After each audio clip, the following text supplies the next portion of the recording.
Hi friends, welcome to my channel. ನಾನು ನಿಮ್ಮ ಸುನೀತಾ. ಇವತ್ತಿನ ರೆಸಿಪಿ ಏನಪ್ಪ ಅಂತಂದ್ರೆ ಬಾಣಂತಿಯರಿಗೆ ಮಾಡುವಂತಹ ಮೆಂತ್ಯ ಸೊಪ್ಪಿನ ಪಲ್ಯನ ಯಾವ ರೀತಿ ಮಾಡ್ಬೋದು ಅನ್ನೋದನ್ನು ನಾನಿಲ್ಲಿ ತೋರಿಸ್ತಾ ಇದ್ದೀನಿ ಫ್ರೆಂಡ್ಸ್. ಇಲ್ಲಿ ನಾನು ಒಂದು ಬಾಣಲಿಗೆ ಎಣ್ಣೆ ಹಾಕಿದ್ದೀನಿ. ಅದು ಎಣ್ಣೆ ಕಾದ ನಂತರ ಸ್ವಲ್ಪ ಈರುಳ್ಳಿಯನ್ನು ಕಟ್ ಮಾಡಿ ಹಾಕಿದ್ದೀನಿ. ಅದಕ್ಕೆ ಸ್ವಲ್ಪ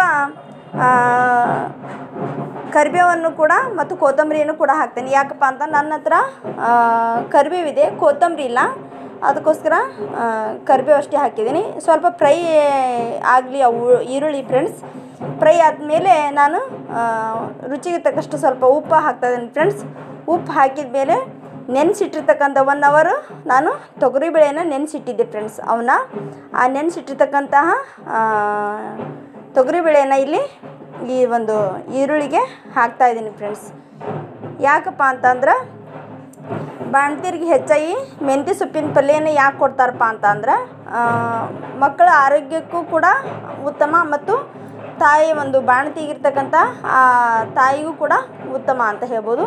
ಯಾಕಂದ್ರೆ ಯಾರಿಗೆ ನಮ್ಮ ಎದೆಯಲ್ಲಿ ಹಾಲಿಲ್ಲ, ಮಕ್ಳಿಗೆ ಹಾಲು ಬರ್ತಾಯಿಲ್ಲ ಅಂತ ಹೇಳ್ತಿರ್ತಾರಲ್ಲ, ಅಂಥವ್ರು ಏನು ಮಾಡ್ಬೋದು, ಈ ಒಂದು ಮೆಂತ್ಯ ಸೊಪ್ಪನ್ನು ತಿಂದರೆ ಹಾಲು ಹೆಚ್ಚು ಉತ್ಪಾದನೆ ಆಗುತ್ತೆ ಅವ್ರ ದೇಹದಲ್ಲಿ. ಅದರಿಂದ ಪಾಪವು ಕೂಡ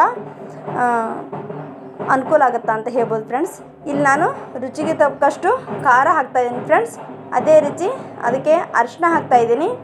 ಅರಿಶಿನ ಹಾಕಿ ಆದಮೇಲೆ ಅದು ಸ್ವಲ್ಪ ಫ್ರೈ ಆದಮೇಲೆ ಅದಕ್ಕೆ ತೊಳೆದಿಟ್ಟಿರ್ತಕ್ಕಂತಹ ಮೆಂತ್ಯ ಸೊಪ್ಪನ್ನು ಹಾಕಿದ್ದೀನಿ ಫ್ರೆಂಡ್ಸ್. ಆಮೇಲೆ ಹಾಕಿದ ಮೇಲೆ ಇದನ್ನು ನಾನು ಚೆನ್ನಾಗಿ ಕುದಿಸ್ತಾ ಇದ್ದೀನಿ ಫ್ರೆಂಡ್ಸ್. ಯಾಕಪ್ಪ ಅಂದರೆ ಜಾಸ್ತಿ ನೀರು ಹಾಕಬೇಕು.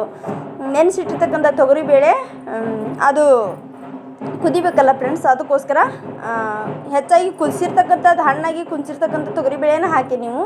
ಆದರೆ ನಾನು ನೆನೆಸಿಟ್ಟಿದ್ದೆ, ಅದಕ್ಕೋಸ್ಕರ ಅವನ್ನು ಕುದಿಲಿ ಎಂದು ಜಾಸ್ತಿ ನೀರು ಹಾಕ್ತಾಯಿದ್ದೀನಿ.